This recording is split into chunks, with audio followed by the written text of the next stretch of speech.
Another aspect of the near-death experience often reported is being presented with something called a soul contract.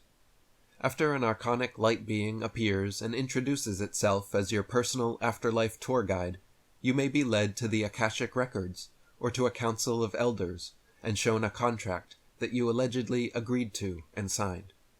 These soul contracts are then offered up as evidence to prove that whatever has happened or will happen to you during your many incarnations on Earth was already contractually agreed upon.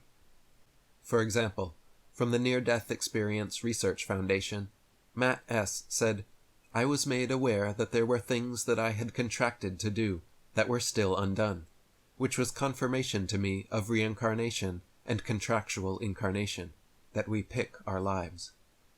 Chantal L. remembers being made to feel like a failure for not accomplishing her contracted life mission. She stated, "We ask to be born and we enter into a contract. We come to Earth with a purpose. On the other side, it is all that matters. Did we accomplish that mission or not?" This insistence that we have some important, incomplete life mission is one of the main reasons cited for being sent back into body after a near-death experience. Chantal and others report that everyone signs these contracts before being born, and in them are key people, places, events, and missions to be included in your life script. Rachel E. said, "We enter a contract with God, and the terms and conditions include difficulties, challenges, and definite hardships. That is the experience we all signed up for." Thinking critically about this for a moment raises some serious questions. If the terms and conditions for incarnating on Earth include difficulties, challenges, and definite hardships, along with ambiguous missions to complete during our lifetimes, and the penalty for anything short of absolute perfection is hundreds or thousands of forced reincarnations and memory wipes, who in their right mind would sign such a contract? If our memories are erased before each incarnation, how and why should we trust or believe that we even signed such contracts in the first place? I certainly don't remember anything that happened before I was born, so if somebody claims that I signed a contract in the spirit world, how can they prove it to me? Even if they somehow showed video of my disembodied soul entering a contract, why should I believe it? Contracts are only lawful when signed by both parties with due process, given full disclosure, not under duress, and without any misrepresentation, fraud, or unconscionable terms. If a signatory lacks the capacity or fails to understand the full scope of the contract, or if the terms of the contract are so one-sided, unfair, or oppressive that they shock the conscience, all of these are lawful reasons for termination. When it comes to these soul contracts, I find it hard to believe that we are given full disclosure and understand the full scope. I would actually argue that everyone lacks the capacity to understand what they are originally signing up for, because that first contract would have to be agreed upon before ever incarnating here. How can anyone have the capacity to fully understand what it means to agree to repeated reincarnations into a realm they have never experienced? Furthermore, the terms of these contracts are most certainly one-sided, unfair, oppressive, and shocking to the conscience. Contractually obligating a spirit that has never experienced life on Earth to suffer and die repeated reincarnations until they complete a perfect lifetime free from any sins or negative karma is both unreasonable and unconscionable. Howdy Makowski wrote, "Some unique near-death experiences have discussed seeing symbolic rooms that held billions of soul contracts. Of course, like any valid contract, they must have been signed in good faith and without manipulation or deception. And that is what must be seen about these so-called soul contracts.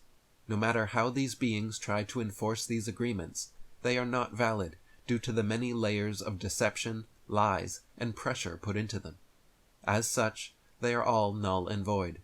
It is all just a Westworld-type backstory that is placed in the soul's unconscious to explain the pain and suffering one will experience in life. The contracts are as fictional as everything else in the Matrix. They will only exist because we have been tricked to believe them." Wayne Bush wrote, "According to a guest I interviewed who met the demiurge, we all signed a contract. Some other near-death experiencers mention it too. I'm sure that is one of their biggest ploys. One thing I wondered about, though, is those who say they adamantly refused to come back to Earth, but were sent back against their will anyway. Now we can't know for sure what really happened other than what they say, but if the Archons need our consent or agreement, then how do we explain those? Maybe that's why some near-death experiencers say we make contracts and agreements before coming into our lives, and the Archons use those, if unfulfilled, and they can always find one thing we didn't do or fulfill, to send us back.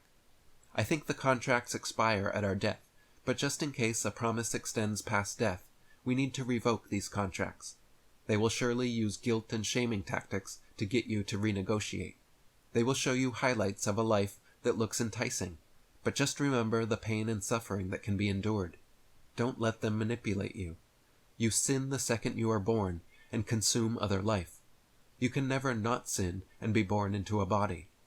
You will not be allowed to remember all of the soul contracts that you have made, but you can revoke them, since you are a sovereign being, a divine spark of God, and were duped into making them. This is another reason we must be careful about praying to any entity outside of ourselves.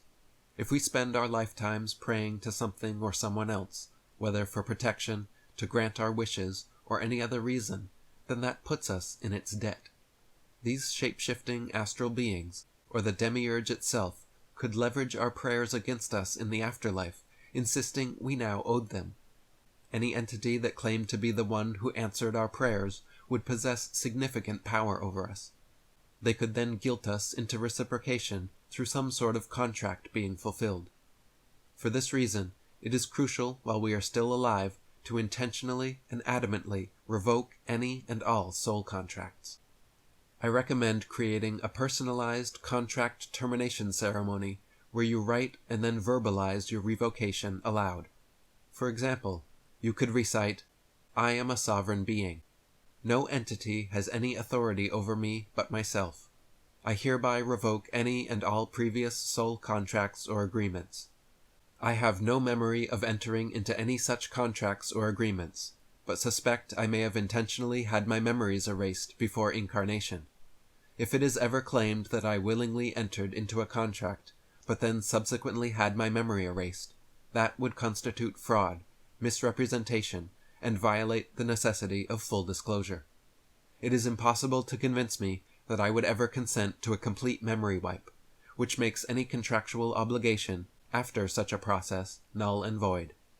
Furthermore, any prayers, wishes, or requests that I have made throughout my lifetime to God or any other entity are not to have any consequences or strings attached for being granted.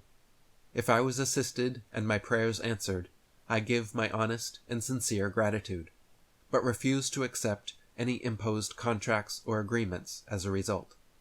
I am solely in charge of my soul's destiny and decisions. I declare all previous contracts and agreements made with all beings in all dimensions obsolete. Lastly, the revocation of soul contracts and agreements must extend to any made during this lifetime as well. Many friends, family, or lovers make vows and promises to each other which may prevent them from ever leaving the reincarnation cycle. For instance, people will often swear to come back for you in the next life, or promise to be together for all eternity. And these are exactly the kind of memories brought up during the life review to guilt and shame us into reincarnating. We must be careful not to make these kinds of statements while on our deathbeds or during such intense emotional moments. We may promise to love people for as long as we live, but once we die, all bets should be off so that our souls may remain unbound and free. Isabella Green wrote, "If you plan to get out of the reincarnation cycle, I recommend having closure with family and love connections before you are ready to pass. This does not mean to stop loving them while you are still alive.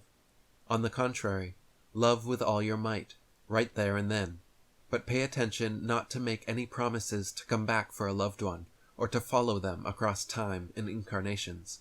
If such vows have already been made, take steps to revoke these vows, and to release yourself in your heart from any such promises.